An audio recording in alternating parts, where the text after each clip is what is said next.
Paz e paz, família. Inicia agora o episódio 6, nosso querido Teologicamente Podcast. E hoje é o dia que promete. Como já estão acostumados, estou aqui com Vinícius Julião. Fala, pessoal. Sem camisa do esporte, né? Hoje sem camisa do esporte. Não, eu achei falar do esporte ainda hoje, pode ter certeza disso. E eu estou também aqui com o vacinado, Ô, Glória. que tá tendo calafrios. Como vacina hoje. Provavelmente temos que ter um novo integrante em breve. Vamos Misericórdia. aceitar currículos aí, Seu seleção. currículo. Magno Oliveira. Não precisa de inimigo, não. Paz, pessoal. E o convidado, hoje vamos fazer diferente. Quem vai apresentar o convidado é Vinícius, por motivos que vocês vão entender. Motivos um pouco óbvios, né? Bom, nosso convidado, ele é formado em Filosofia e Sociologia pela Unicap, Universidade Católica de Um Pernambuco. monstro. Pós-graduado em Ensino Superior pela UFRPE de Garanhuns, Federal Rural, é? Rural. E também tem um curso preparatório de missões da Aliança das Igrejas Congregacionais, o CPMA, feito no seminário de João Pessoa. João Carlos Ferreira de Oliveira, Pai de quem? mais conhecido como Cali. Ele é presbítero da Primeira Igreja Congregacional Vale da Bênção aqui em Caruaru. Isso. Missionário também, Isso. né? E casado com Maria de Fátima. Você conhece esse nome Conhecido bem? como Fatinha. Você conhece bem esse É nome? pouco. Pai de Samanta, Rebeca, Maiara e de um cidadão aí chamado Vinícius. Esse que vos Avô. fala. Avô de Raíssa, Nicole e Beatriz. Eu apresento o meu pai. Aí tá certo. Hoje é um teologicamente familiar. Muito bem. Seja bem-vindo, Seja professor bem-vindo. Cali. Pois é. Prazer. Boa noite, bom dia, boa tarde, né? Porque a gente não sabe a hora que Qual é você exatamente. vai assistir, né? Mas é uma alegria muito grande estar aqui, né? Tenho escutado, né, o podcast de vocês, tenho me divertido muito, né? Aprendido muito O também. divertido muito é por conta de Márcio. Isso. Piadas totalmente Piadinhas. sem graça. E hoje terá bastante. Não coincidentemente eu olhei para ele quando falei dele. Exatamente. Né? E é uma alegria muito grande estar aqui, né, e poder falar um pouco da experiência que nós tivemos com missões, né? Foi uma experiência muito agradável e muito dolorida. Desafiadora também, né? Pois é, hoje o tema do nosso podcast é os desafios da obra missionária. Não convidamos esse homem aleatoriamente. Ele tem uma experiência muito boa. Ele vai contar muita coisa aqui pra gente hoje. E acho que vai iniciar, antes de qualquer coisa, sabendo como é que o senhor iniciou essa trajetória cristã. O senhor não nasceu em berço evangélico. O senhor foi encontrado pela graça. E acho que gostaria de saber como é que se iniciou esse processo de conversão de José Carlos. João Carlos. Tem tempo? Fique à vontade aí, meu. Tem todo o tempo do mundo. Qualquer coisa a gente tira as falas aí de Márcio e da gente, a gente... Não, Boa, a minha deixa principalmente. Eu só falo heresia. Corta as piadas, né? Gente, aqui na frente de vocês está um verdadeiro milagre de Deus, né? Um homem que durante toda a sua vida viveu afastado de Deus. Na minha adolescência, eu fui aluno do Colégio Marista do Recife e nós tínhamos a obrigação de, na sexta-feira, a última aula era a missa. E quando eu saí daquela escola, eu fiz uma promessa para mim mesmo que nunca mais eu entraria na igreja. E cumpri isso durante muito tempo. Uhum. Eu não ia na igreja para nada a não ser o casamento de alguém muito querido, ou batizado de alguém que eu não pudesse faltar. Fora disso, eu não passava nem na calçada. E aí entrei na faculdade, meu primeiro curso foi filosofia, e eu me apaixonei pela corrente da filosofia do existencialismo. E comecei, né,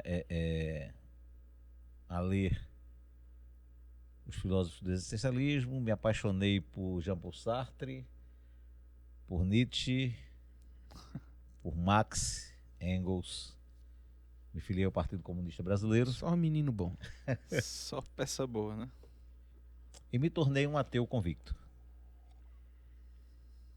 E aí, durante muito tempo, né, eu militei por essa corrente, né? Depois fui fazer sociologia, já tinha muitas cadeiras pagas, porque desde quando eu entrei na faculdade, as cadeiras eletivas que eu colocava no curso de filosofia eram cadeiras de sociologia.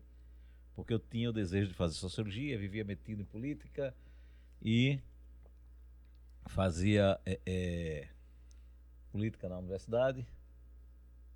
E aí fui fazer sociologia, né? E aí, mais uma vez, né, me aprofundando dentro das escolas de sociologia e me afastando cada vez mais de Deus. Até que Deus começou a se mostrar na minha vida. Embora eu dissesse que ele não existia, eu tinha a presença dele, embora eu não percebesse, né? E nós, por questões pessoais, né,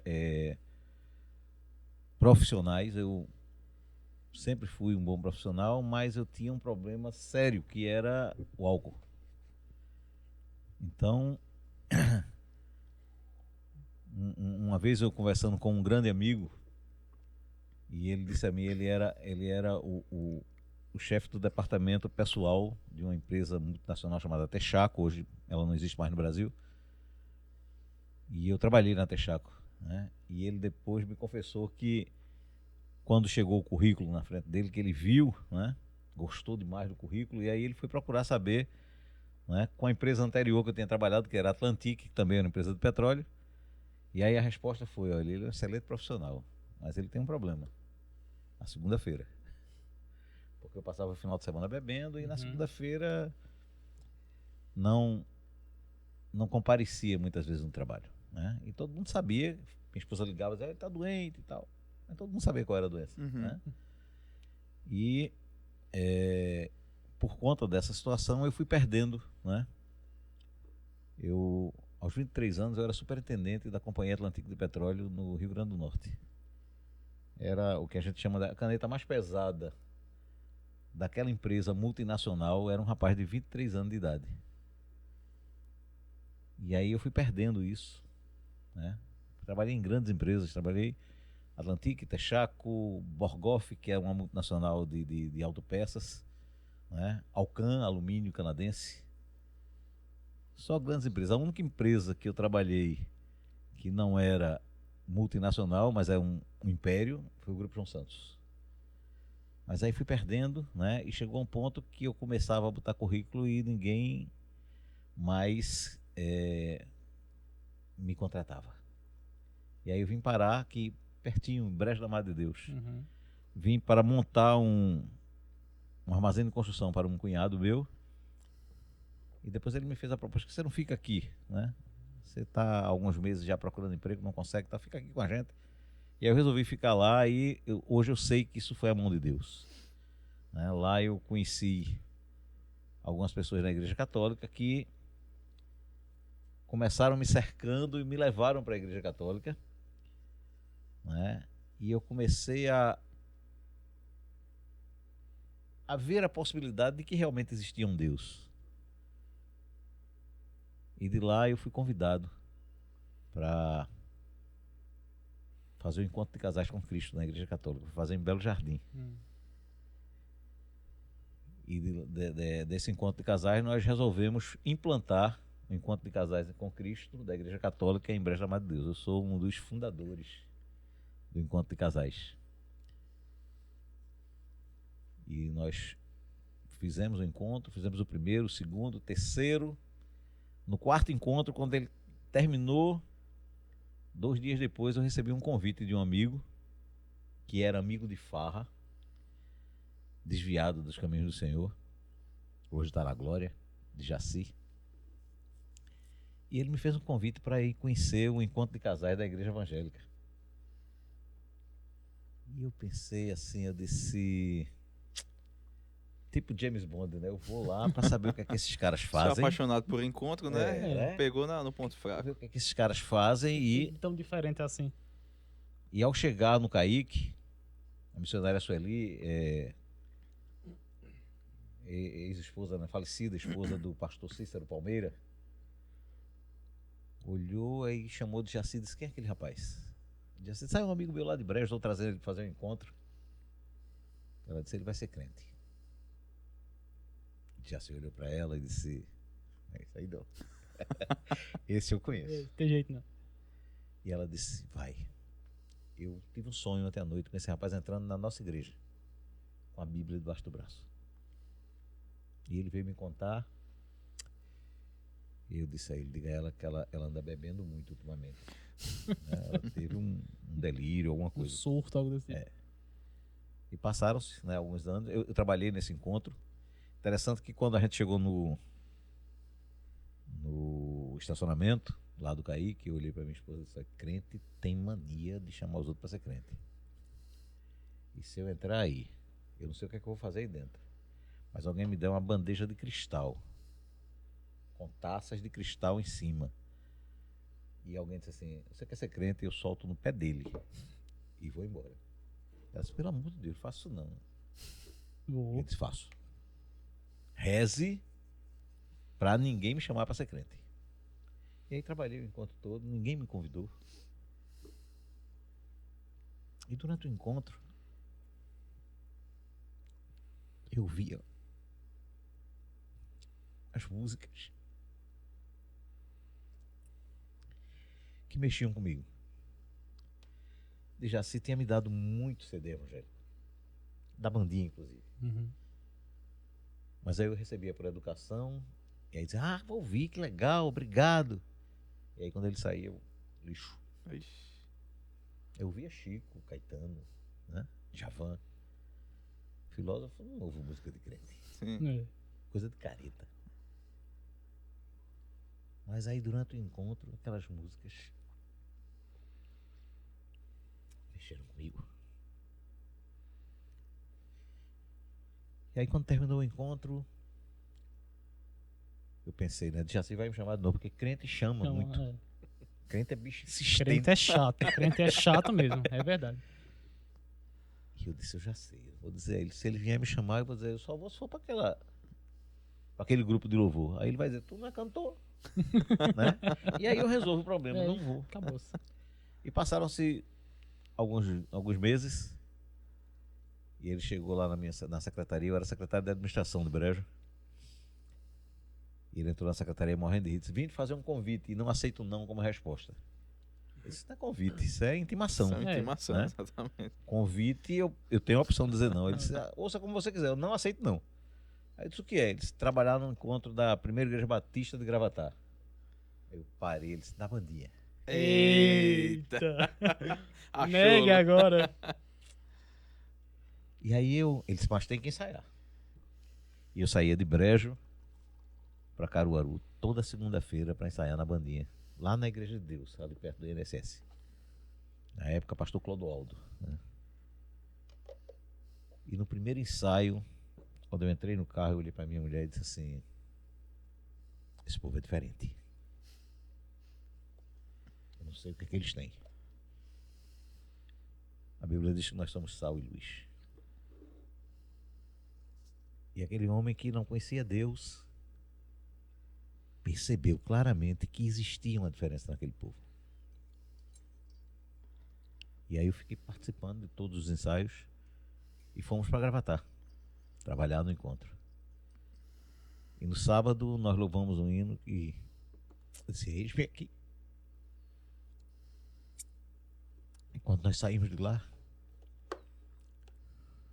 o coordenador do encontro, da bandinha, reuniu o grupo numa sala e disse assim: você louvou um hino que diz: eis-me aqui.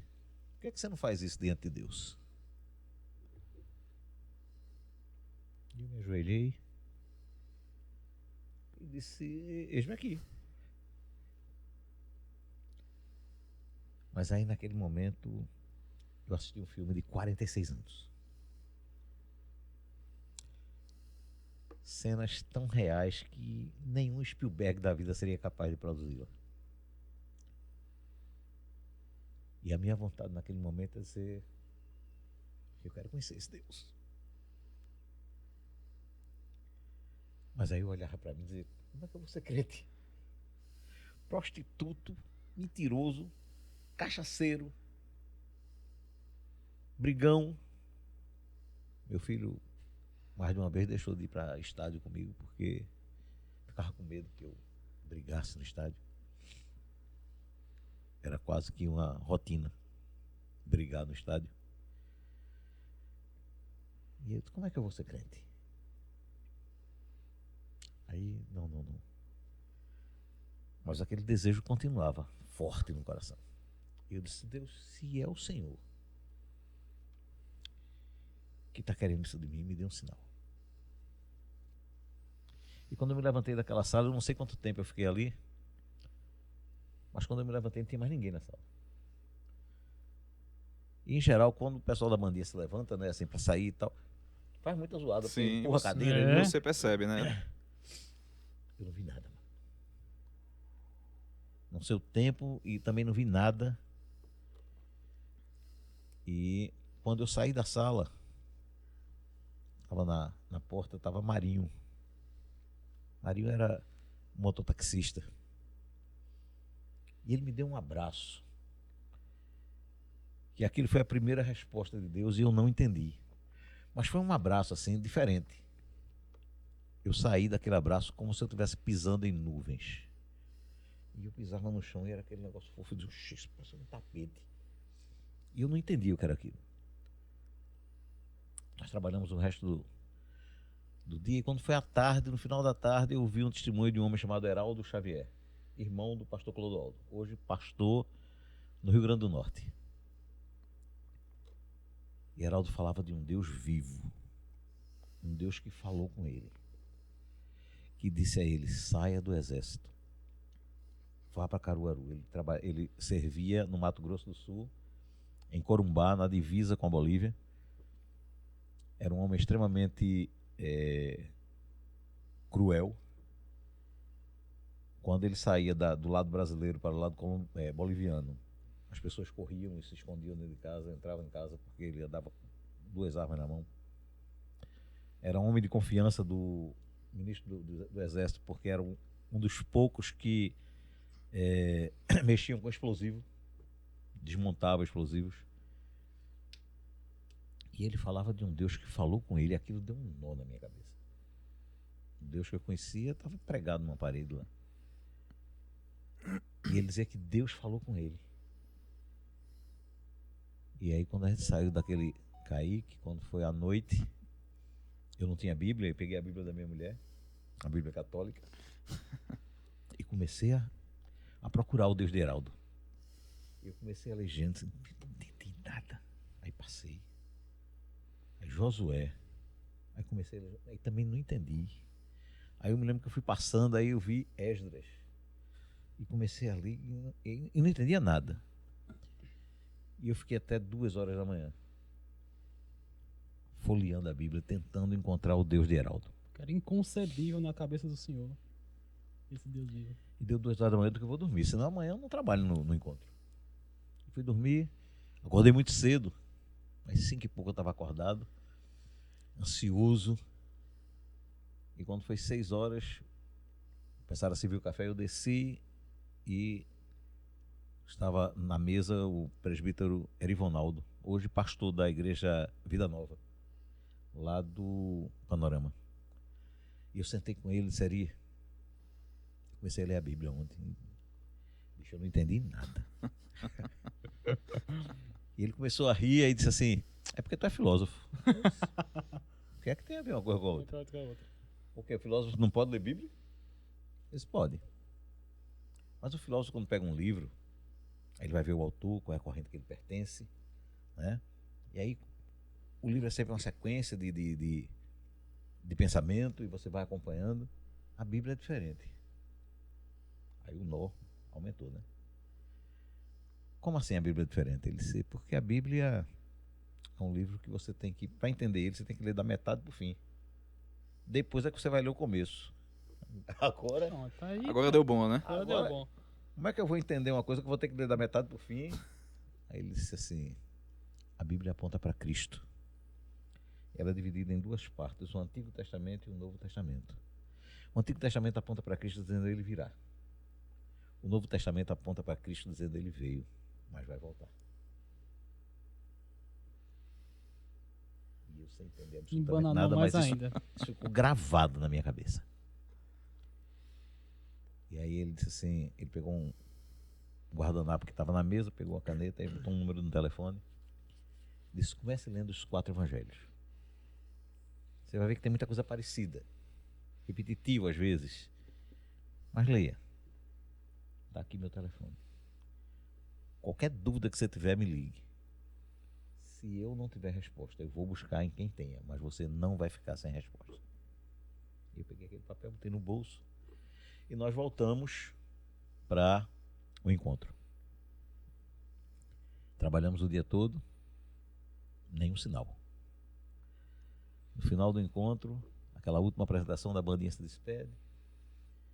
E a gente saiu, e aí Júnior reuniu o grupo, era Júnior o coordenador da bandinha, e começou a orar. E naquela oração ele disse assim, você que recebeu um sinal de Deus, recebeu um chamado de Deus, Deus está lhe chamando. E eu vi aquilo, eu disse, não é comigo não, é com alguém, né? E aí ele continuou insistindo e aquilo começou a me incomodar e ele disse, é com você, é você que está sendo incomodado. E aquilo começou a travar, né? Como se eu não conseguisse respirar. E eu resistindo. Aí ele disse a frase assim, você me pediu um sinal. Sou eu. Quem está me chamando?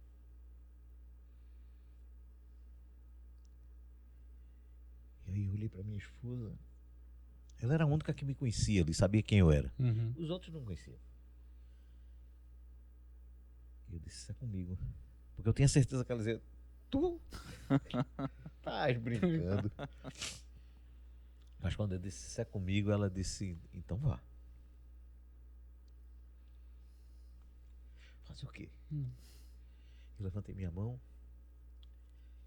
Aí foi uma loucura. Porque todo mundo começou a gritar, glória a Deus, aleluia. E eu fiquei assustado com aquilo. O povo endoidou agora. E era muito grito, era muita coisa. E eu fiquei assustado assim. E aí Maninho, esposo de Adalva, que depois a gente veio a saber que é primo da minha esposa, chegou na minha frente assim, e disse assim, você não está entendendo nada que está acontecendo, né? Eu disse, não. Assustado. Aí ele disse, eu só queria te dizer uma coisa. Vale a pena servir a esse Deus. Um dia você vai entender isso.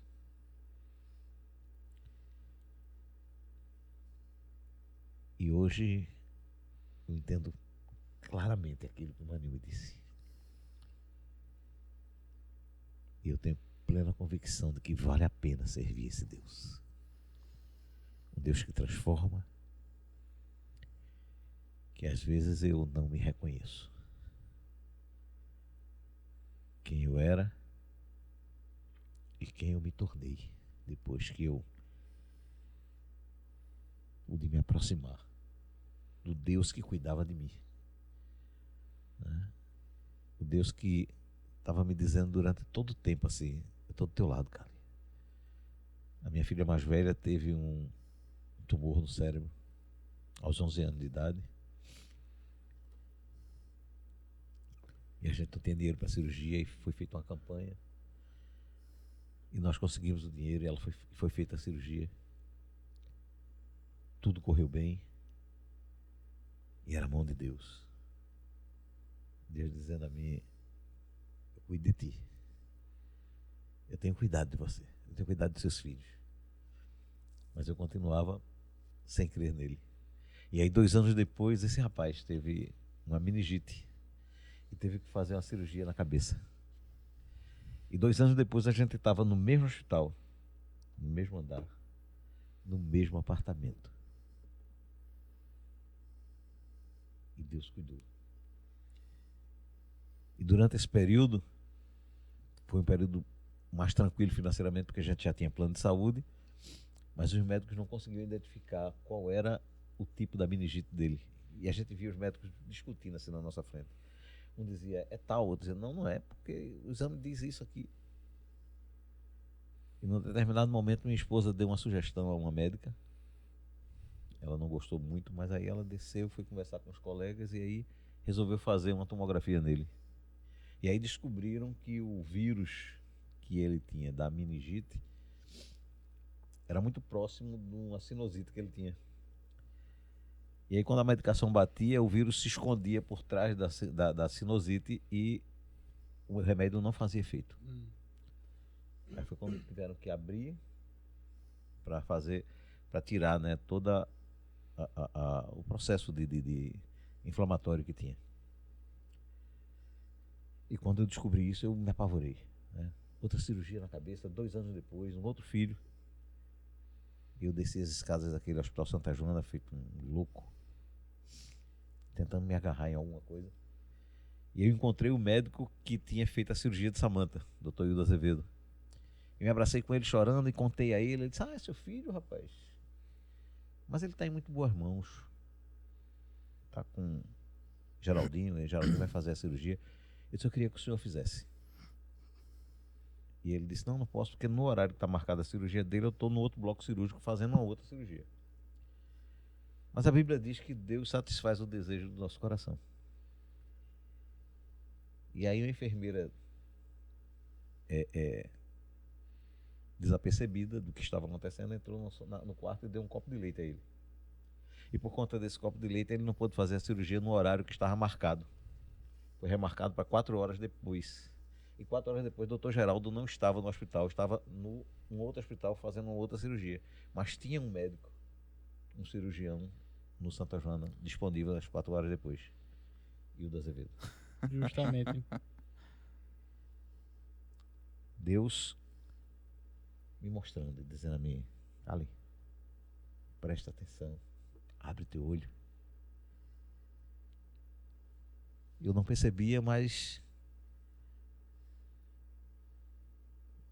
todas as coisas concorrem, né? E aí coloca Jaci na minha vida, me joga dentro do encontro de casais para que eu pudesse conhecê-lo. E a partir daí tudo mudou. O homem que disse que se algum crente me chamasse, ia jogar um copo de cristal, mal sabia que era o próprio Espírito Santo. E hoje se tornou Que o mesmo pegajoso. Um crente chato. O mesmo crente chato. Eu achei. Fazia muito tempo que eu tinha escutado. Se a gente quisesse acabar o podcast aqui, Já tava maravilhoso. a gente não podia precisar falar Já mais valeu nada. a pena, né? já. Fazia muito tempo que eu tinha escutado um testemunho assim, né? Tão forte, tão impactante. Às vezes a gente se apega tanto estudando, né? A gente se apega tanto vendo coisas que são mais, como é que eu posso falar? Teóricas, né? Tudo técnico. E quando a gente vê algo vivo assim, quanto tempo o senhor tá no Evangelho? 20 anos. E a gente ainda vê seus olhos enchendo de lágrimas aqui quando fala. Não tem como a gente não sentir a presença de Deus ouvindo. Uma coisa assim é maravilhoso, viu? A gente não tem nem palavras para descrever. O privilégio da gente. Agora você veja que o Espírito Santo mudou a vida dele, mas infelizmente ficou o pecado de torcer pro esporte. Assim, é triste, né? Porque mas ainda bem que a Essa é uma santificação é um grande processo, né? Deus vai trabalhando, né? Será a Pátria Santa que tinha antes. Aí continuou. A graça preveniente que tava é essa, né? E você veja que isso virou hereditário. De pai para filho. Não espero que passe para as filhas. E assim, por isso que Carlin, a gente falando aí do seu processo de conversão e tal, eu achei interessante quando o senhor falou como eu vou servir esse Deus. O senhor até citou aí, né, um cara miserável como eu, bebendo, prostituto. E é interessante que é justamente quando a gente tem esse pensamento que é a evidência de que Deus já está trabalhando na nossa vida. Porque não tem como eu olhar para dentro de mim, né, o senhor olhar para dentro do senhor, nós olharmos para dentro de nós e dizemos como pode eu, né? Você automaticamente já sente a indiferença de você para Deus. Você sabe que Deus é diferente. E a gente vê que esse pensamento, já no início, né, da fé ali, antes de conhecer muito bem, já era uma evidência clara de que, como o senhor sempre vinha falando aí, Deus estava com o senhor o tempo todo ali. É maravilhoso, né? E após esse momento aqui espetacular, né, maravilhoso, a gente pode seguir aqui a pauta. Como a gente falou, a gente queria falar um pouco sobre a sua vida, como você conheceu a Cristo e tal.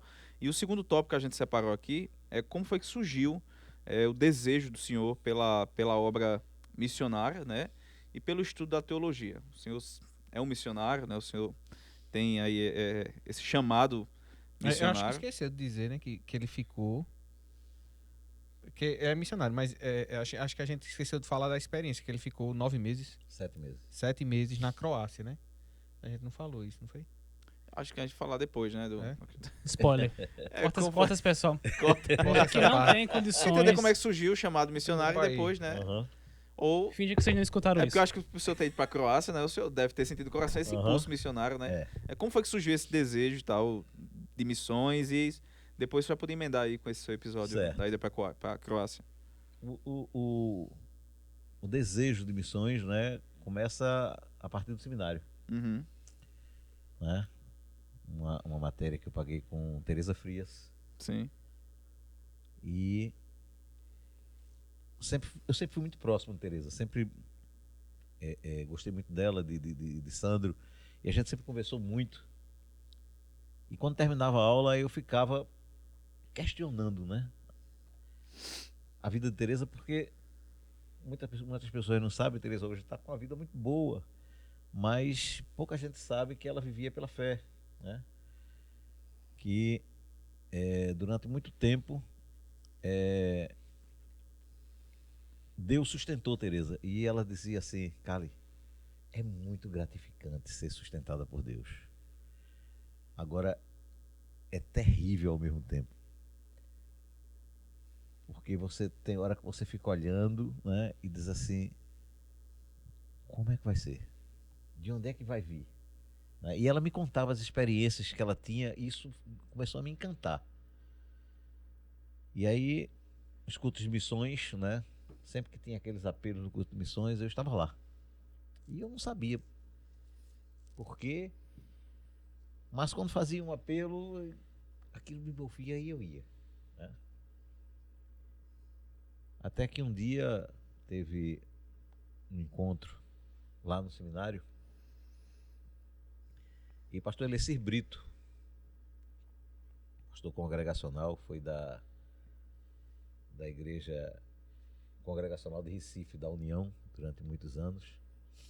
Foi pastor, é o pai na fé de pastor Jonatas Mendes, Sim.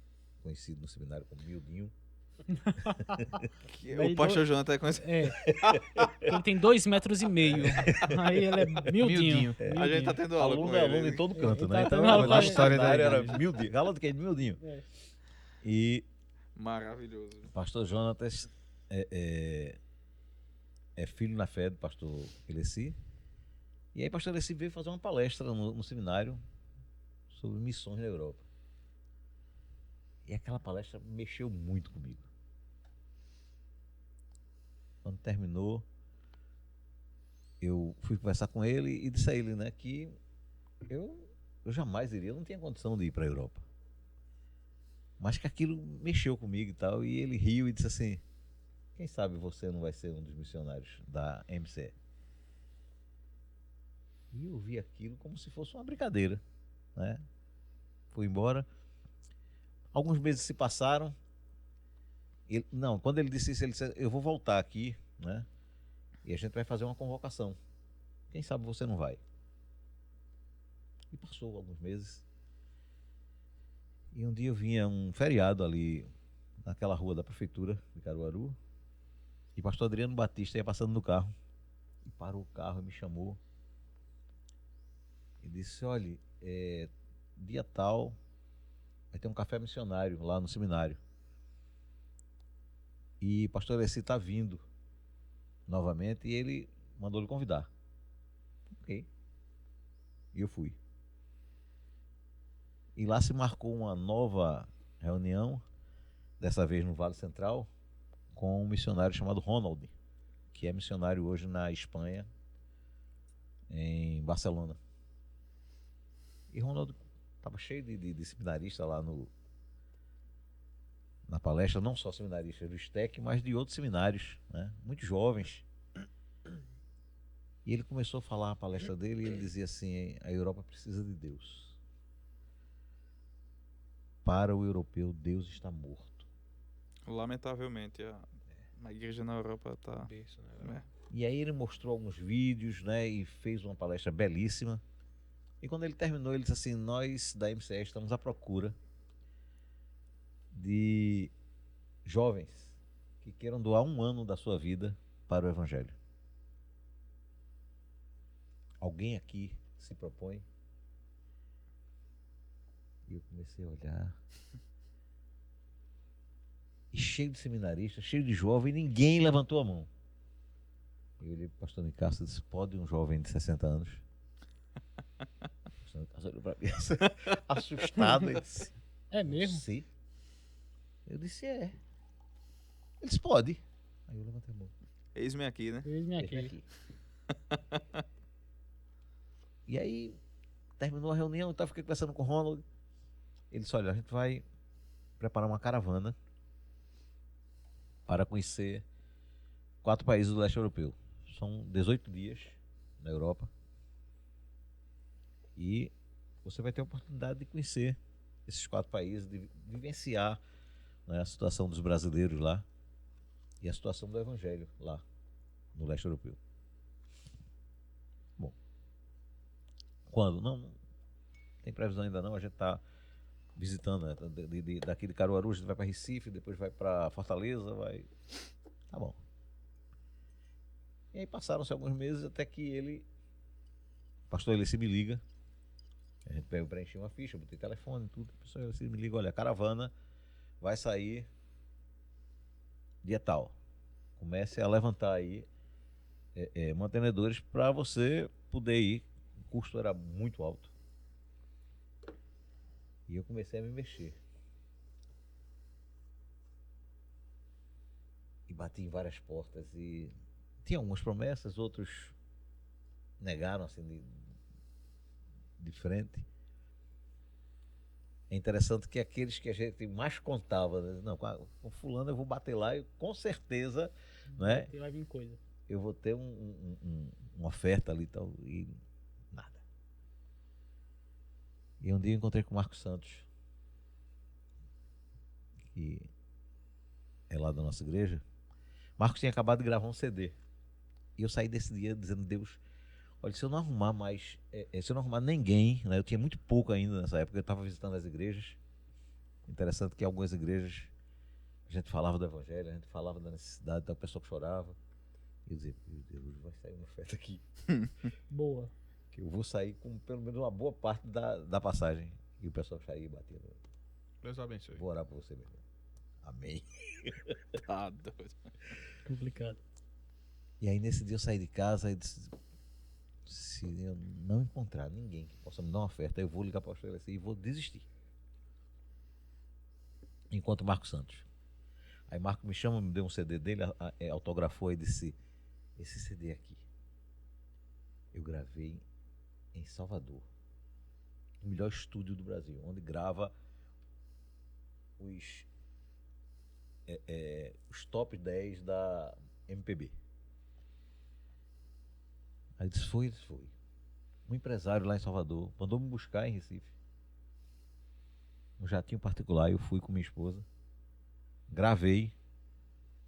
Quando eu pensava que vinha embora, ele me deu uma passagem para ir para Itaparica. Passei uma semana em Itaparica, com tudo pago, para poder dar tempo de preparar, né, a matriz. Quando eu voltei, o cara me entregou a matriz com 1000 cópias. E o jatinho veio me trazer de volta em Recife. E eu ouvindo aquilo, no final ele disse assim: tudo que Deus quer é que você se disponha. Meu amigo, aquilo encheu. E eu saí dali, no primeiro lugar que eu bati, recebi uma oferta muito boa. E aí começou a chegar as ofertas das igrejas. E aí um dia Juliana, que é uma grande amiga da Igreja Congregacional de Piedade, que também foi comigo, e era a secretária da MCE, Missão Cristã Europeia, em Pernambuco, me liga e disse, olha, amanhã tem que trazer o dinheiro. É o último dia para poder a gente fazer a reserva das passagens. E eu já estava com dinheiro, disse, vou levar. E saí de Caruaru para Recife. Aproveitei e disse, vou levar meu carro para fazer a revisão na Imbiribeira. Meu carro é um carro chinês do Jack Motors. Vou levar ele para fazer a revisão e deixo o carro fazendo a revisão e dá tempo de eu ir no centro da cidade, que a MCE, o escritório, era em cima da Luz e Vida, na Praça Joaquim Nabuco, no centro de Recife. Dá tempo de eu deixar o carro lá e ir, levo o dinheiro. Quando eu entrei na Imbiribeira, estava havendo um protesto contra o Uber, que estava chegando em Recife. E os taxistas fecharam a Imbiribeira, não Veja passava ninguém. Todo Uber é complicado, né? Eita, Todo ele, todo. pegou na Impressionante. ferida agora, viu? Impressionante. Não passava ninguém. E eu olhava pro relógio. E Juliana entende também, ó, até 2 horas da tarde eu estou no escritório. Depois disso eu vou ter que sair, porque eu vou ter que fazer o depósito e tal. Isso era perto de meio-dia. E a Imbiribeira fechada. Parada. Eu disse, eu vou ligar pra Juliana e dizer que eu infelizmente não vou chegar a tempo. Aí liguei pra ela. Aí disse, Ju, eu tô aqui na Imbiribeira, tô com o dinheiro na mão, mas eu não tô conseguindo sair porque eu tô no engarrafamento aqui. Eu não sei o que é que tá acontecendo, tá tudo parado. Aí disse, eu também tô na Imbiribeira. Eita. Eita. Meu Deus do No céu. mesmo engarrafamento. Aí eu disse, tu estás aonde? Ela disse, eu tô em frente à loja tal. Eu olhei assim pra esquerda e tinha uma loja. Olha, acho que ela disse. Tem mais de uma dessa na Imbiribeira? Não, só tem uma. Aí eu disse, qual é teu carro? Ela disse, um Toyota. Sem ser o Corolla, como é o outro. O Etios. Etios. Aí eu olhei, eu tava na faixa da direita, tinha um Gol e tinha um Etios. Não é possível que seja ela, não é possível. Liga a sinaleira do teu carro. Aí o Etios. Meu Deus do céu. Aí eu desci, Ela tava meio metro do senhor. se eu vou levar o dinheiro, ela disse, aonde? Eu disse, eu tô aqui do teu lado. Aí fui, entreguei o dinheiro a ela. E até aí, minha esposa, os 3 filhos, diziam, isso é loucura, isso é coisa da sua cabeça. Esse negócio de ir pra Europa é coisa da sua cabeça, não é de Deus. E aí quando eu cheguei em casa que eu contei essa situação, eu disse, vocês creem que é Deus? Porque numa cidade de 3 milhões de habitantes, Deus parar a Imbiribeira para ela estar do meu lado, para eu poder entregar o dinheiro, e ela olhou para mim e disse assim, mas como é que eu vou te dar recibo? Eu disse, tu acha que eu vou querer recibo? Numa situação dessa? É. Eu não quero recibo não. Tá aí o dinheiro, faço o depósito. Gente, eu voltei pro carro. Com 2 minutos, o trânsito abriu. Acabou. Foi o tempo do senhor comunicar com ela e chegar lá. Eu fui, fiz a revisão do carro, não precisei mais ir, né, No escritório. no escritório. E eu voltei para Caruaru com a convicção de que Deus gente. estava me levando para a Europa.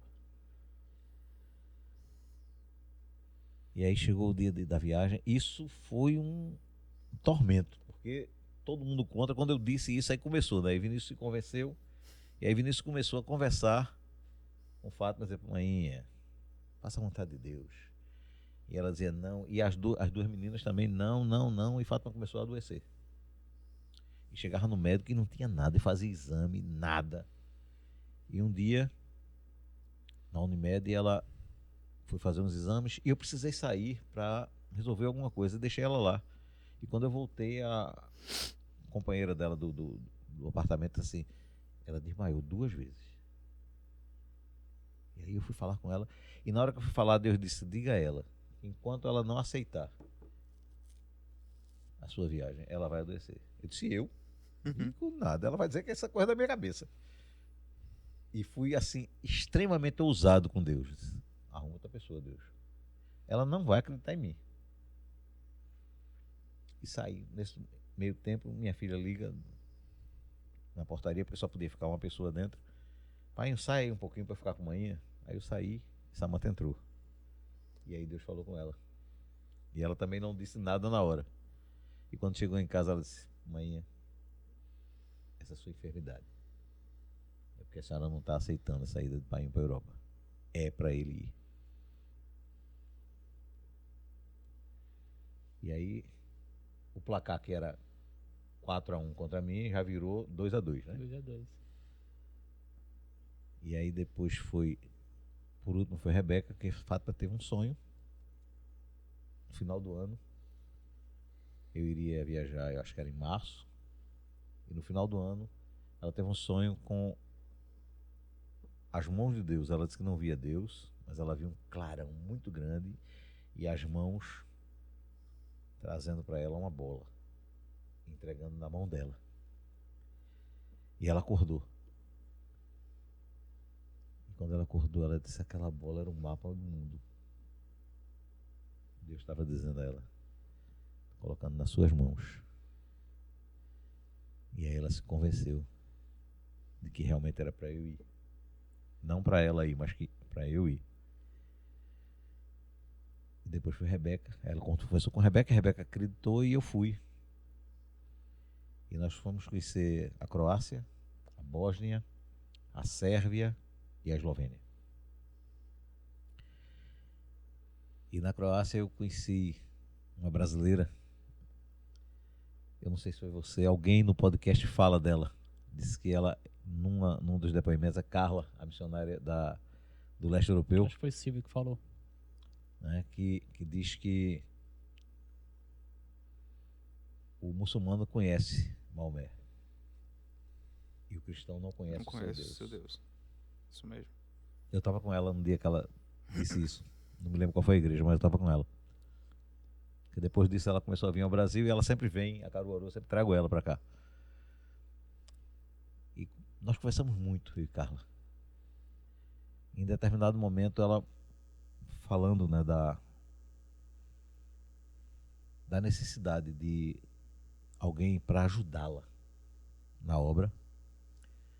Ela disse: se você está sentindo, não é assim, esse desejo, venha para cá, a gente vai orar por você, para que você seja mais um aqui na Europa. E eu olhei para o pastor Carlos Henrique, que era o vice-presidente da MCE. Aí disse: eu tenho tanta vontade de ir, mas eu sei que minha esposa não vai vir. Ele me pegou pelo braço e disse: vamos. Ele me levou lá para frente. Foi interessante que teve um casal que foi antes de mim, Fred e Darlene. E depois fui eu. E depois foi Juliana. Fred e Darlene foram um ano antes de mim para lá. Eu fui. E agora Juliana está indo.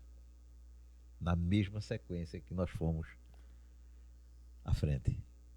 E quando chegou lá na frente, o pastor Carlos Henrique comigo, abraçado comigo, disse assim: o Deus que está aqui na Croácia é o mesmo que está em Caruaru. E nós vamos orar. E Deus vai falar com sua esposa lá. E ela vai vir. E nós oramos.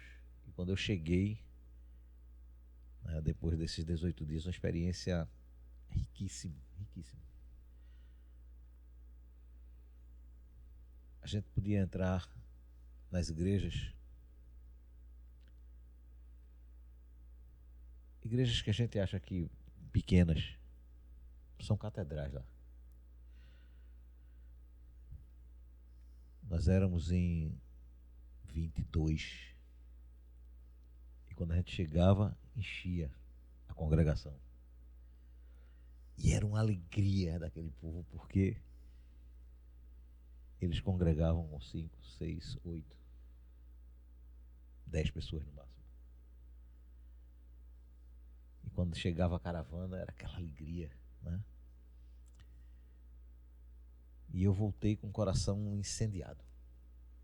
Meu desejo era de deixar a mala no aeroporto e dizer assim: eu vou em Caruaru, dizer, arruma as malas que a gente vai voltar.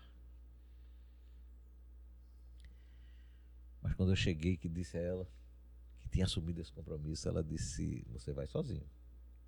Eu não vou. E foi como um balde de água fria. Mas aí Deus foi trabalhando no coração dela. E nós ficamos 7 meses na Croácia. Tivemos a oportunidade de abrir uma congregação lá, Rapaz, que benção. na cidade de Verbovec. E mesmo sem conseguir falar a língua, né, a gente conseguiu o mínimo para pelo menos se comunicar, e às vezes nem isso, porque tinha coisa que a gente não conseguia. Mas as experiências foram maravilhosas. Muito doloridas pela falta da família, pela saudade. Tivemos uma das nossas netas, a Beatriz, teve um problema sério, né, por conta da nossa falta. Ela nasceu e ficou lá em casa até a nossa viagem. E foi como se nós tivéssemos desaparecido da vida dela. E ela entrou em depressão, foi muito complicado. Mas Deus estava conosco o tempo todo, né? E foram experiências assim maravilhosas. Uma delas, o evangelho lá é visto como uma seita. E você não pode fazer evangelismo na rua, você não pode abordar ninguém.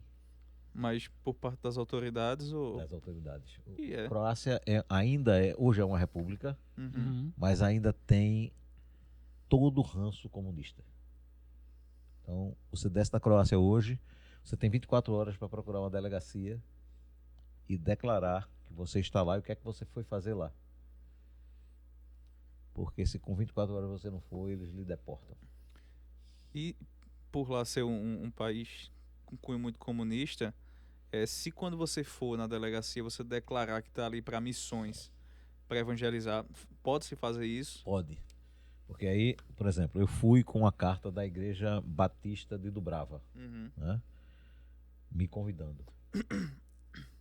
Então, você pode, desde que você cultue dentro do templo, Uhum.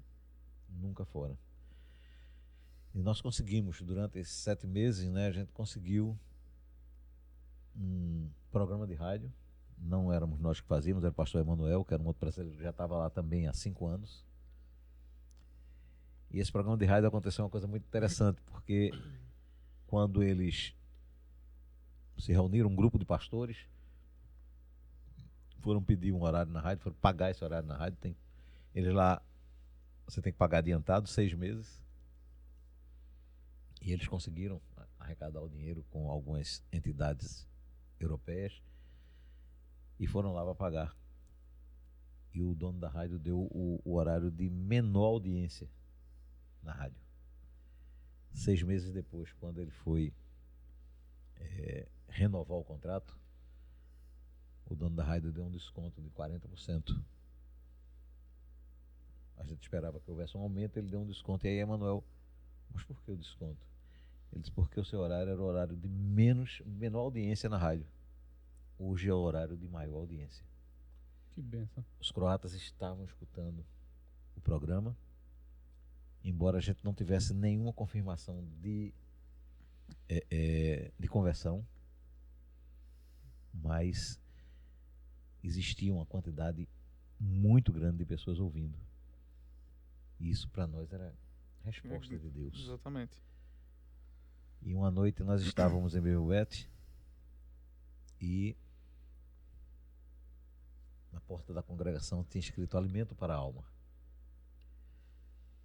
E tinha uma mulher que morava na mesma rua que eu, que a congregação ficava no térreo e eu morava em cima, num kitnet de 20 metros quadrados, que custava 200 euros o aluguel. Meu Deus, Meu Deus do céu. Baratinho. Era sala, quarto, banheiro. Só isso. Só. E aí ela morava na mesma rua nossa e ela disse que passava ali e o que é alimento para a alma? Mas ela não tinha coragem de entrar porque quem entrasse lá ficava mal visto, porque estava buscando uma seita. E um dia ela vinha à noite, estava nevando muito nessa noite, estávamos 14 graus negativos. Sangue de Cristo em poder. Deu 20 graus aqui, eu tô me agasalhando. Deu menos 14, misericórdia. 14 negativo. 14 negativos, e aí nevando muito, e ela olhou para um lado, olhou para o outro, não tinha ninguém na rua. E ela entrou na congregação. Imagina alguém que está sendo perseguido por alguém, né? Ela meteu a mão na porta assim, a porta escancarou e ela entrou correndo, assustou todo mundo. Ela disse assim: o que é alimento para a alma? Por favor, me digam o que é. E aí, o pastor Emanuel ficou conversando mais com ela e eu fiquei, né, com os irmãos. E nesse dia foi uma dificuldade porque eu não falava bem o croata. Pastor Wilson, que era um outro pastor lá de Belém do Pará, já falava melhor do que eu. Aí eu falava, o pastor Wilson tentava traduzir, porque Emanuel ficou, né, com ela. E essa mulher passou a ser evangelizada. Nós viemos embora e depois nós tivemos a notícia de que ela tinha feito a confissão. Foi a única alma de Verbovete que a gente viu, né, assim, o mover de Cristo. Porque é muito interessante que a gente faz o evangelismo aqui, um avanço missionário, e você tem tantas conversões, é uma coisa maravilhosa. Lá você não pode fazer. Para fazer um evento na rua, um evento de Natal, eles nos permitiram fazer, depois de muita luta, eles nos permitiram fazer, desde que não houvesse ministração da palavra. Vocês podem louvar, mas ministração da palavra não pode ter. Então nós louvamos, né? Foi muito interessante porque eles ficaram encantados, os organizadores do evento, e quando terminamos nos deram meia hora, 40 minutos no máximo. Quando nós terminamos, aí o coordenador veio e disse assim: eu não esperava que fosse tão bonito. Para o ano vocês têm 1 hora. E a gente viu o mover de Deus, né, num lugar onde Deus está morto. Eu tive a oportunidade de conversar com um croata no período de Natal, e eu perguntei a ele, né, o que é que significava. Tinha uma frase, Feliz Natal. O que é que significava aquilo para ele? Aí ele disse: é o nascimento do menino Deus. Ele encheu o coração da gente, eu e Emanuel. Coisa boa, ele sabe. Compreende, né? Aí Emanuel disse: mas e esse menino, o que é que você sabe dele? Ele disse: não, é uma lenda. Meu Deus do Eita, céu. Jesus. O menino Deus é uma lenda. E Emanuel disse: não, não é uma lenda. Esse menino nasceu verdadeiramente. Esse menino cresceu. Esse menino morreu por você. E ele dizia: não, é uma lenda. Eu aprendi que é uma lenda. E eu costumo dizer que a gente fala muito de África, né? Uhum. E nada contra. Mas evangelizar na África é muito mais fácil. Existe uma necessidade daquele povo. Necessidade financeira, necessidade de fome Física mesmo. física. E aí você chega com um mantimento e ele abre a porta para você entrar. O croata não abre a porta. Deve ser muito difícil. O croata lhe cumprimenta à distância. Hi. Bok. Só. Para você apertar a mão de um croata, você tem que ter muita amizade com ele. E para mim foi um tormento. Eu gosto muito de abraçar, de beijar. Brasileiro assim, tem né? isso, Brasileiro gosta muito do contato. Ele já vivia em pandemia já. Se você for abraçar algum, ele lhe empurra. Literalmente. Ele lhe empurra. Meu Deus. Pra você ter uma ideia, há uma semana de nós voltarmos, faleceu um vizinho do pastor Emanuel. E quando nós chegamos lá, ele falou, né, que o vizinho tinha falecido. Vamos lá, vamos. E ele disse: não, lá só fica a família. Meu Deus do céu. Meu A Deus. gente vai para o cemitério, né, a nossa presença lá no cemitério, mas na casa só a família. Eles não recebem ninguém em casa. A gente passou por um momento, o dono do apartamento que nós morávamos, Felipe, ele era da nossa igreja. E um dia nós conseguimos, com o Maicon, que era um missionário que estava na Itália, ele veio ao Brasil e na volta, né, ele passou pela Croácia e a gente pediu para ele levar feijão preto, charqui, para a gente fazer uma feijoada. E nós levamos fizemos a feijoada e convidamos o Felipe para ir almoçar conosco. E foi uma dificuldade convencê-lo a ir almoçar lá em casa, porque ele dizia, mas por que eu tenho que ir? Porque na cabeça dele, para ele conhecer, né, a culinária brasileira, você fazia o prato, levava na casa dele, ele comia. Eles não têm esse hábito de ir na casa do outro, de receber o outro em casa. E foi mais de 1 hora de conversa para a gente conseguir trazê-lo para a nossa casa para almoçar conosco. O croata não tem esse hábito. E ainda por cima, a última guerra foi há 25 anos atrás, 26 anos atrás. Recente. Bem recente. Com a separação da Croácia da Bósnia. Uhum. Existe um ódio muito forte no coração deles. E aí você vem falar de um Deus que é amor. E os caras não sabem o que é isso. É muito difícil.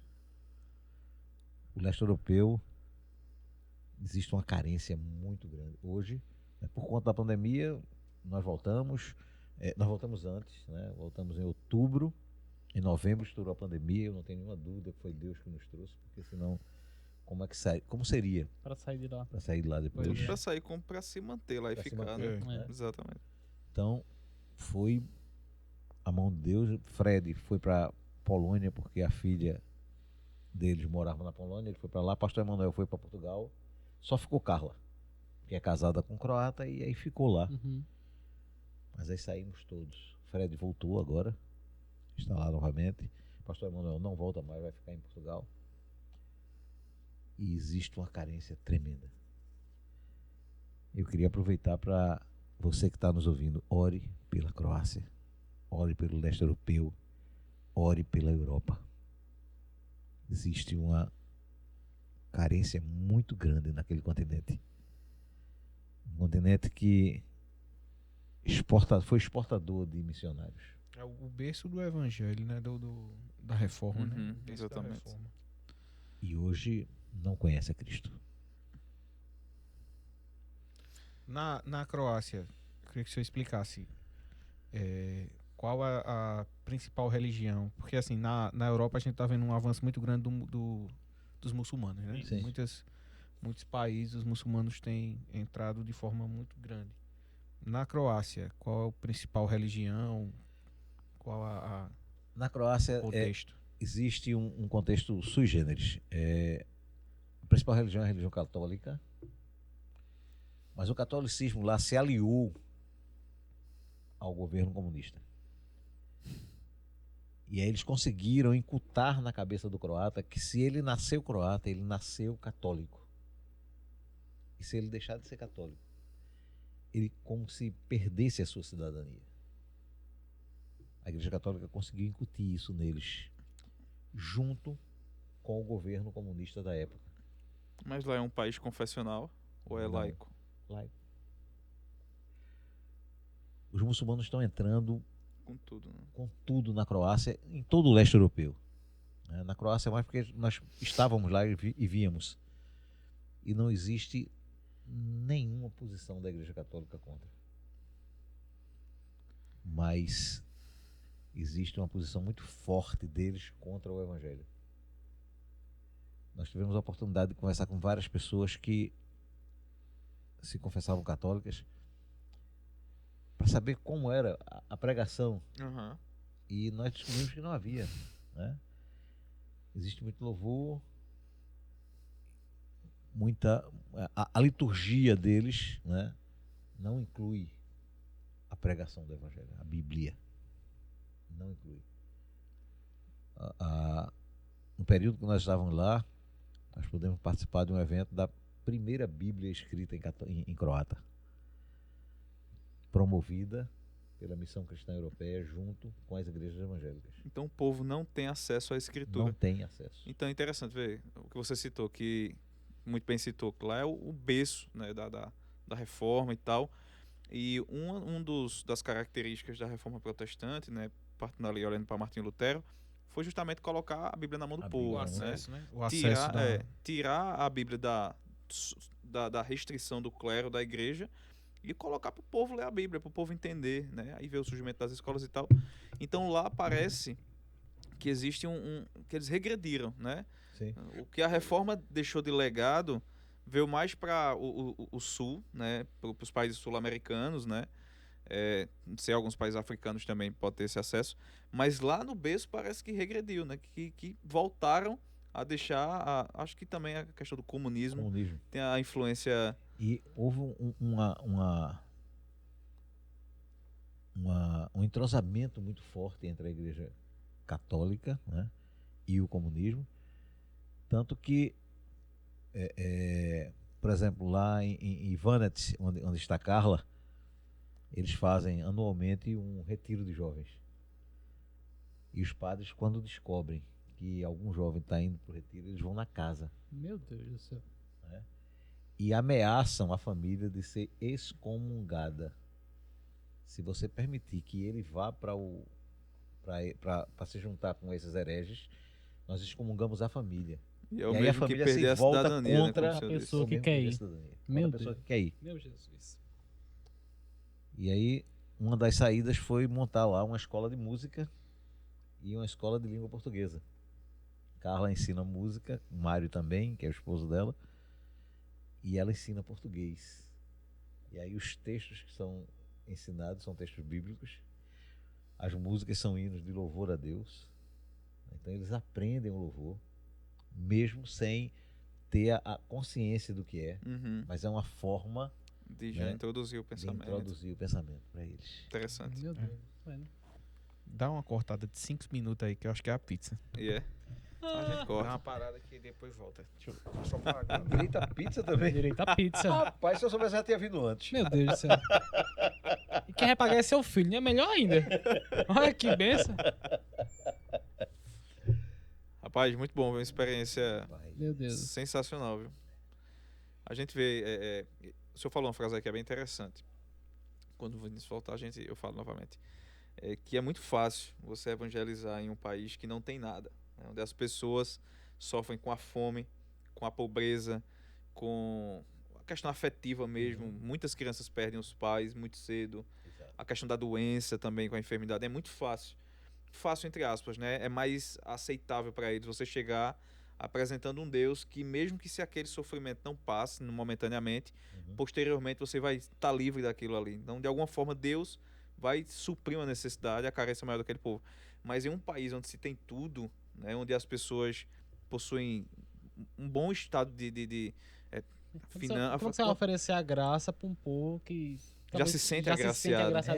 por tudo? E mais de uma vez nós ouvimos isso, alguém dizer assim, eu não preciso de Deus para nada. Exatamente. Era muito comum a gente chegar no supermercado e aí meu carro era um Chevrolet e eu parar, Oh, glória a Deus, aleluia. né, um Chevrolet, aí de um lado tinha uma Mercedes, do outro lado uma BMW. Muito comum. Muito isso. comum, né? Meu Deus. Vamos retornar. Só vamos fingir que nós não fizemos nenhum corte. Por mim, eu nem cortar, que o papo Interpizza foi magnífico. Voltando. É muito fácil você evangelizar, né, em um país, muito fácil, entre aspas, né? Evangelizar em um país onde as pessoas têm tudo. É muito fácil, onde as pessoas não têm nada, na verdade, né? Como, por exemplo, a gente estava comentando no break que a gente deu aí, né? Que break?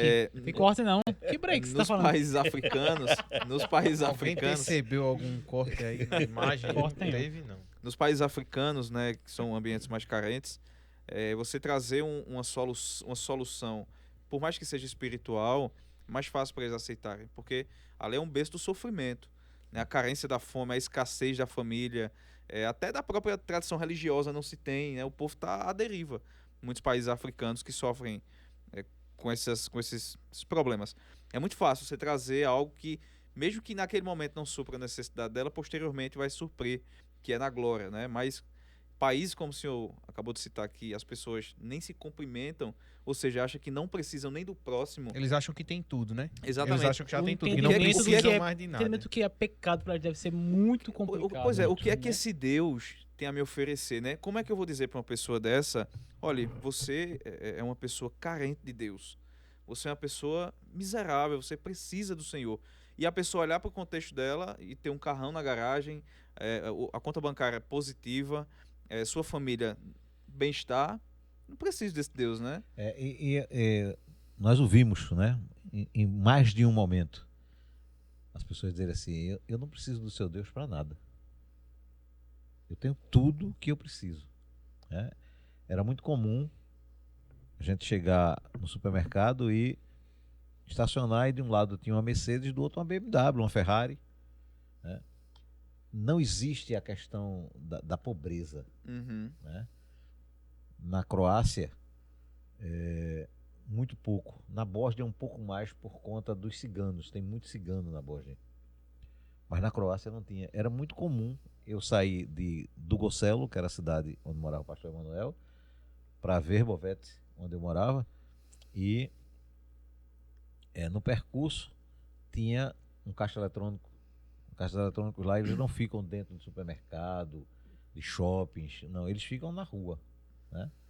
E você Aqui, se ficar. leva o Não, caixa. leva o caixa, Leva o né? caixa. Eu discordo. Não sei nem que você mora, mas na minha cidade não tem isso. E principalmente no nosso bairro, não deve não ter isso. Né? tem isso, vamos lá. E era muito comum, eu parava 10, 11 horas da noite, né? Descia do carro, ia lá, sacava quanto fosse. Ninguém, durante o dia ou a noite, ninguém olhava nem para você. Acho que deve ser um choque de cultura muito forte, né? Você Muito fazer as grande. coisas assim desconfiado, né? Muito grande. Inclusive, foi muito interessante que na primeira semana que nós fomos, que nós chegamos, ficamos um mês, né, em Dugocelo, que em croata significa Campo Grande. Era a cidade que o pastor Emanuel morava. Ficamos lá na casa dele um mês, até que o apartamento ficou pronto e a gente se mudou pra lá. E na primeira noite,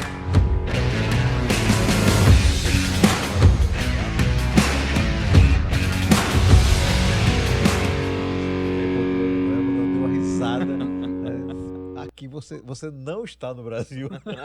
Não se preocupe com isso. Pode ficar tranquilo. Um dia, minha esposa desceu do carro e caiu a touca dela. E ela não viu. E no dia seguinte, quando eu cheguei no carro, o vizinho fez sinal de lá e mostrou. Ele pegou a touca e pendurou no retrovisor do carro. E ele sabia que era dela e fez sinal e mostrou a touca. É assim que acontecem as coisas. Uma vez nós estávamos em Dubrava, um grande shopping que tem lá, e quando saímos do shopping, chegamos no estacionamento, o Fátima disse: meu celular. O celular ter ficado em cima da mesa. E aí a gente se apavorou. E a Manuel disse: fique tranquilo, o celular vai estar lá. Shopping lotado. E a gente voltou meio apressado e disse: calma, devagar, o celular vai estar lá. E nós chegamos lá, Dito e feito, a no menina telefone. tinha limpado já a mesinha, levantou ele, né, para limpar embaixo, mas Meu colocou Deus. no mesmo lugar, na mesma posição que ele estava, ficou lá. E as pessoas passando, ninguém toca. Impressionante, viu? Uma vez no supermercado, quando a gente desceu do carro, eu e Emanuel, aí uma carteira no chão. E eu disse: Emanuel, a carteira, assim, não pegue não, deixa aí. Senão vai. Não pegue. O dono vai voltar para pegar. E se não voltar? Se não voltar, o vigilante à noite pega e bota no quadro de aviso. Que ficou lá, né? Ficou lá, e quando a pessoa chegar aqui, vai lá no quadro de aviso, tá lá o. É desse jeito que funciona. Impressionante. A cidade extremamente limpa. Você só encontra no chão folha no outono, porque caem todas as folhas. Né? E aí a cidade fica com muita folha. É impossível Limpar. limpar Deixar toda limpa. aquela quantidade. Mas você não encontra um papel, uma bituca de cigarro, absolutamente nada no chão. Muito bom. Cidade extremamente limpa. É muito comum você ver as pessoas comprando lanche. Eles não têm o hábito de almoçar feito a gente. Tá vendo? Principalmente os estudantes. Né? A gente fez um curso de croata lá e a gente via muito isso. Os estudantes, em geral, eles estudam o dia todo, né? Então eles passam nas padarias, tem muita padaria. O croata é apaixonado por pão. Misericórdia no canto desse. Eu acho que eu sou croata. Ascendentes. Tem uma croatas. descendência Vou pesquisar, croata tem. Você E tem é cara de interessante Lucramute. que em 7 meses, né, eu comi muito pão e eu não engordei nada. Porque eles não têm. Fugiu agora o nome. Fermento, glúten. É o glúten, né? Eita, Vinícius. Teu canto é Croácia. E as padarias lá. Você imagina uma sapataria de shopping aqui, Ah, né? Aquela vidraça com aqueles sapatos. Lá são as padarias. Então, sangue de Jesus. você tem pão de todo tipo e qualidade e tamanho. Você tem pão de batata, pão de milho, pão de chocolate, pão de morango. Assim, é exposto lá e você chega e você pega, né? E vai direto pro caixa. Em algumas padarias tem alguém recebendo, em outras não. Você vai, paga e vai embora. Né? E aí você tem a quantidade infinita lá, porque como é muito frio, eles tomam muito caldo. Né? Tanto na refeição da manhã, como a do almoço e à noite também. E eles tomam esses caldos com pão. Inclusive, a comida mais tradicional deles, né, é um caldo com uma carne tipo uma almôndega. Né? Muito engraçado que na caravana, um dos primeiros dias, a gente foi jantar e tinha lá um caldo. Pense num Nissin miojo, com água. Meu Deus. Era aquilo que eu vi, era a panela de vidro, né? E aquele macarrão fino embaixo com um caldo branco. Não tinha cor, não tinha nada. E eu olhei, não vou comer esse negócio não. Cadê meu feijão? E Meu aí- cuscuz. O pastor Carlos Henrique botou no prato. Experimenta, esse cara é gostoso. Você tá brincando. Tô comigo. aquietando, Como é que esse negócio desse pode ser gostoso? É uma coisa branco, não tinha cor. É porque a comida brasileira ela é muito temperada, né? É. Tem Tá muita... acostumado, né? E ele disse, experimente, é bom. E eu botei o danado do prato e experimentei, pois era É gostoso. bom mesmo. Tá vendo? E aí eles comem muito pão por conta disso. E era muito interessante, porque cada dia eu comprava um pão diferente. Né? Eu acho que não deu tempo de em 7 meses, Experimentar de todos. experimentar todos. Né? Era muito pão. Né? E tinha um pão de batata, que era uma coisa Fenomenal. fenomenal. Meu Deus. O cara tá falando essas coisas com um cheiro de pizza que chegou aqui. Jesus amado. E aí? Tá bronca? Finaliza. Não, só pra gente finalizar, partir para ir pro final da conversa, né? São contextos muito diferentes. A cultura brasileira e a cultura croata, né? Mas quais os aprendizados que o senhor trouxe para cá dessa sua experiência, no que diz respeito a essa questão da obra missionária? Quais esse aprendizado mesmo que teve lá, né, e que pode ser trazido para cá e repassado para quem está nos ouvindo? O maior aprendizado foi a certeza da necessidade da pregação do Evangelho. O povo croata não, o leste europeu, a Europa como um todo, mas eu falo do leste europeu, foi onde eu convivi Teve mais, maior né? Eu vivência, tive uma maior vivência, eu participei. A necessidade é tremenda, é uma coisa, chega a ser assustador, né? Você conviver com um povo que não conhece Deus. Eu tive uma experiência com um sapateiro lá na cidade de Verbovetes. A sandália da minha esposa quebrou e eu tinha visto, né, nas minhas andanças que tinha um sapateiro próximo e eu fui levar lá. E aí ele disse que eu fosse pegar no outro dia. E no dia seguinte, quando eu fui pegar, ele disse quanto era, eu paguei e eu disse a ele: Bog de Bogoslovio, Deus lhe abençoe. E ele se assustou. Mas foi uma coisa assim que eu me assustei com a reação dele. Né? Ele ficou extremamente assustado. Coisa que a gente fala tão natural. Até quem não tem não uma é. religiosidade É. sempre fala, né? E ele parou, e aí ele disse alguma coisa que eu não entendi, e aí no dia seguinte eu conversei com o pastor Emanuel e ele disse, vamos lá. E nós fomos, né? E quando ele me viu, eu parei o carro assim na frente, quando ele me viu, ele já veio pro balcão na maior alegria, né? E aí nós entramos, e aí o pastor Emanuel disse que eu era brasileiro e que, assim, não tinha entendido o que ele tinha falado, e ele disse, eu disse a ele que nunca ninguém tinha dito a mim, Deus lhe abençoe. Meu Deus do céu. Aquilo assustou ele. Embora não sabendo quem era Deus, ele teve um impacto. Porque, como eu disse, os croatas eles se cumprimentam à distância, né? E eu falei aquilo, falei com a maior alegria, porque é muito comum nosso, é natural nosso. Isso. Deus lhe abençoe, Bog de Bogoslovio. E aquilo causou um impacto naquele homem. Quando a gente dizia isso, né, na igreja, algumas pessoas se assustavam. Dentro da nossa igreja, dentro da igreja de Dubrava, uma das coisas que mais nos preocupa, né, e que eu tenho orado muito pela Croácia, é as igrejas estão repletas de pessoas com mais de 50, 60 anos de idade.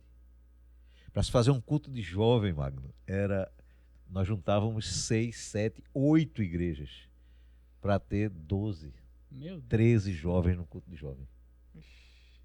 A maior igreja da Croácia é a Igreja Batista de Zagreb. Tem 20 membros, 18. A maior. Catedral de lá. Nós fazíamos o culto em Dugocelo e em Verbovet, e no domingo de manhã em Dubrava. Então as pessoas de Dugocelo vão para Verbovet na quarta-feira, no domingo de manhã vão para Dubrava e no domingo à noite vão para Dugocelo. Para a gente ter 8, 10 pessoas no culto. Porque se for só da cidade, você vai fazer um culto com 2 pessoas, 3 no máximo. Então a carência do evangelho lá é algo... E quando nós chegamos lá em Zagreb, uma igreja com 18 membros, uma catedral. O pastor, numa felicidade imensa, porque a igreja é a maior igreja da Croácia. Uma das coisas que a gente viu muito, que me chamou muita atenção, foi a ceia. Na maioria das igrejas, não nessa de Zagreb, da Igreja Batista de Zagreb, mas das outras onde nós íamos, é tão pouca gente que eles não servem o pão e o vinho. Eles botam uma mesa tipo essa aqui, sendo mais alta, e aí os irmãos ficam todos em volta e cada um tira o seu pedaço de pão e pega a sua taça, e aí a administração é feita ali, porque são tão poucos que não tem a distribuição. Você se junta em torno da mesa Todos ceiam juntos. e todos ceiam juntos. Então você veja como isso nos envergonha, né? Porque a gente não tem essas dificuldades aqui no Brasil. A gente não tem essa rejeição que lá tem, né? E a gente muitas vezes se nega a pregar o A evangelho. pregar o evangelho. Isso, né, nos constrange, de fato. E muitas vezes nós nos constrangemos com alguém que brinca, né? Ah, lá vai o crente. Paz do Senhor, irmão, numa brincadeira, e você se constrange com isso, você às vezes até se envergonha muitas vezes. E você não pode fazer isso. Em alguns países da Europa, principalmente no leste europeu, né? Na Bósnia, tem um missionário lá que na semana que nós chegamos ele sofreu um acidente automobilístico, ficou paraplégico, é brasileiro, e nós acompanhamos ele. O acidente foi na Croácia, ele estava de férias, e nós acompanhamos ele durante mais de um mês, né, no hospital, e depois todo o processo dele voltar, né? E a família quis que ele voltasse para o Brasil. E ele disse que não. Que foi uma lição muito grande. Ele disse: a Bósnia precisa de mim. Esse homem está lá hoje, de cadeira de rodas. A igreja dele foi toda readaptada, a casa toda readaptada.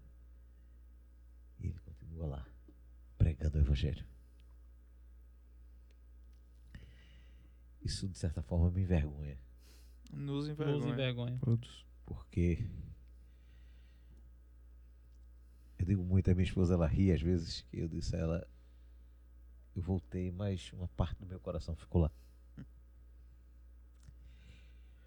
No culto de missões, quando eu não vejo a bandeira da Croácia, eu me incomodo. Um dia eu disse a Mary, eu disse, todo culto de missões, bota a bandeira da Croácia aí. Para que pelo menos o povo veja, tá lá. Né? O coração ficou lá um pedaço. Eu amo aquele povo. Como se fosse o meu povo. Eu sinto muita falta. Foi muito difícil, foi muito duro. Né? A saudade dos filhos, dos netos, dos amigos, da igreja. Foi muito difícil. Chorávamos quase todos os dias.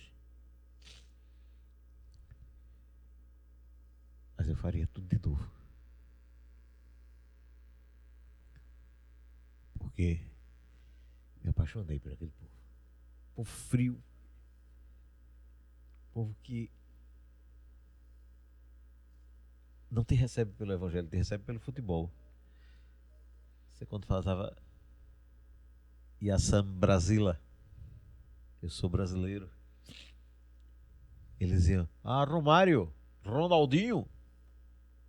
Tá vendo? Não era o evangelho, era o futebol que eles conheciam. Mas mesmo assim, Deus coloca no nosso coração. Eu diria a você que tá ouvindo, que está assistindo, né? A experiência de uma vivência missionária é algo que transforma a vida.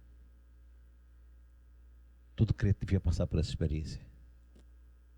Talvez, se as nossas igrejas tivessem mais compromisso com missões, nós teríamos muito mais missionários.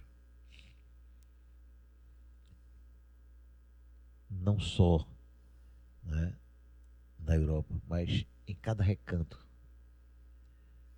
desse mundo. Eu vivenciei a Europa, mais ainda o leste europeu, mas ainda hoje tenho um círculo de amizade muito grande com missionários brasileiros que estão na Europa, na Itália, na Noruega, Portugal. E não é muito diferente, mesmo não tendo a cortina comunista. Né? A dificuldade é muito grande. O Maicon, há uns 60 dias atrás, conversando com o Maicon, que é um missionário que está na Itália, que está em Milão. E ele me contando das dificuldades dele. A forma como Deus providencia. Uma das experiências ricas que eu passei foi um curso que nós fomos fazer na Hungria, Budapeste. E quando nós chegamos no hotel, tinha um caixa eletrônico, eu fui no caixa eletrônico tirar um dinheiro e aí ouvimos um barulho, pipoco. E quando eu olhei pro meu carro, estava fumaçando. Estourou a borracha do radiador. Como no final de semana todo a gente não precisava do carro, então ficou lá. Na segunda-feira a gente foi procurar uma oficina e era feriado na Hungria. Era feriado de Natal. E segunda e terça estaria fechado. E a gente tinha que estar, na terça-feira a gente tinha que estar na Croácia.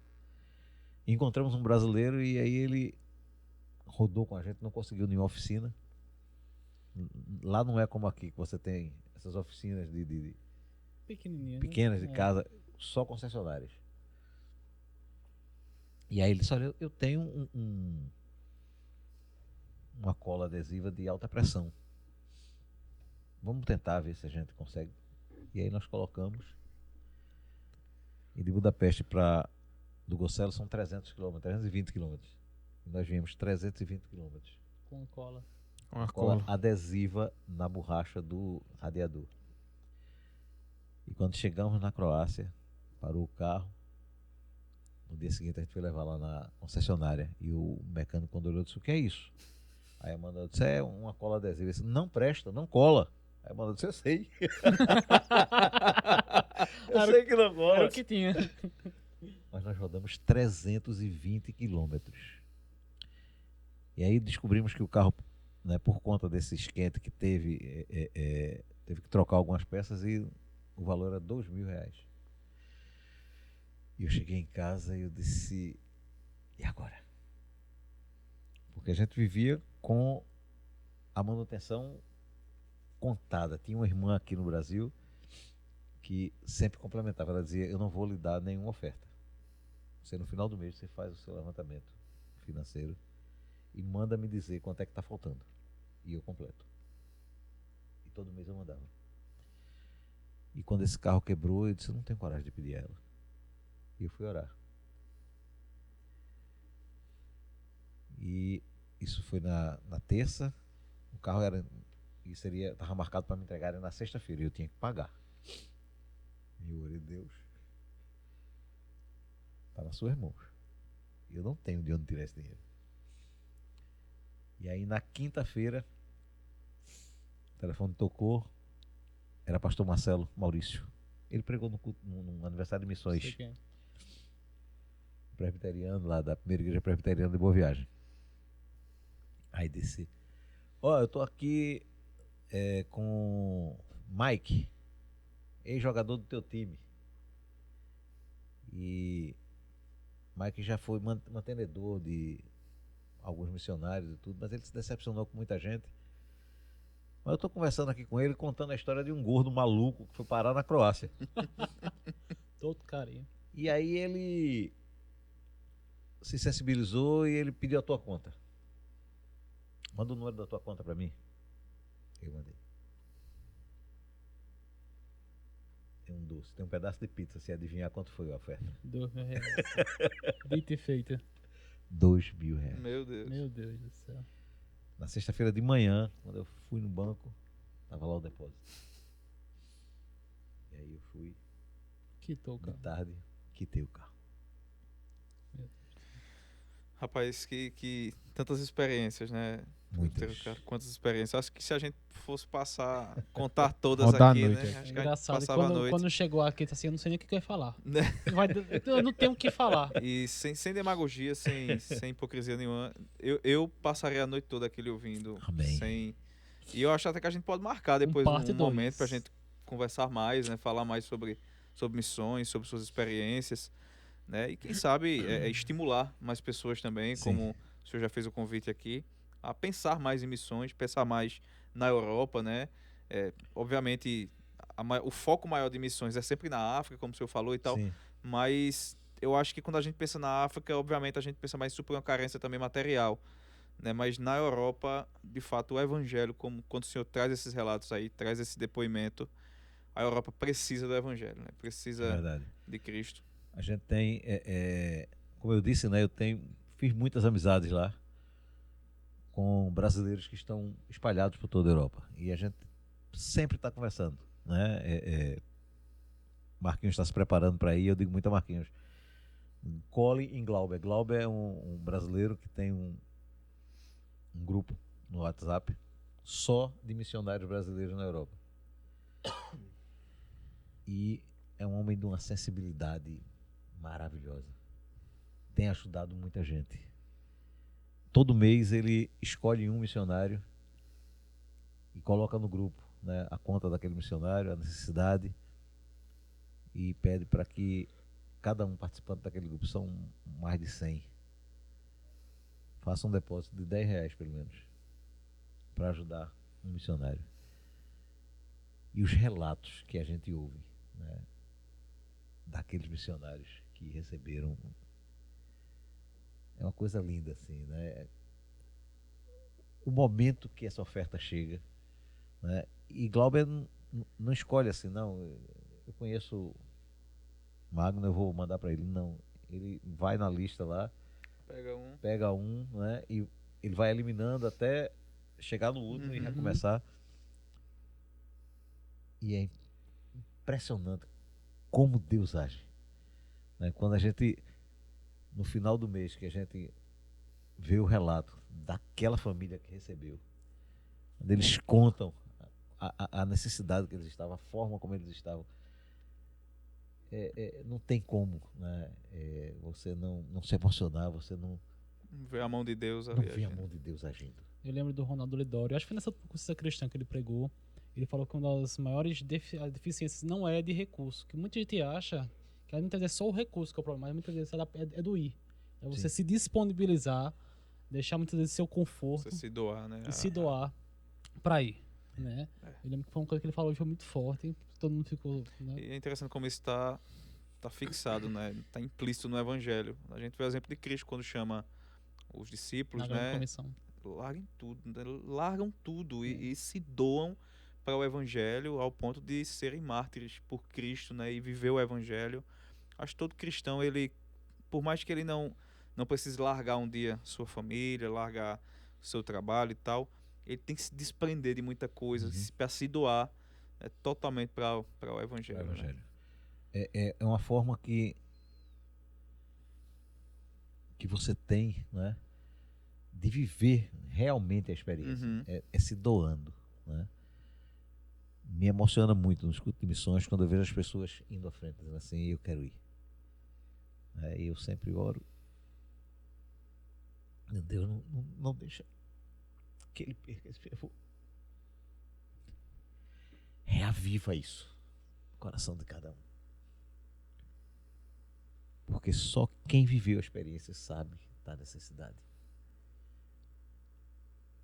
Isso não é só na Croácia, né? Não é só da Europa, não é só da África, é aqui no Brasil, né?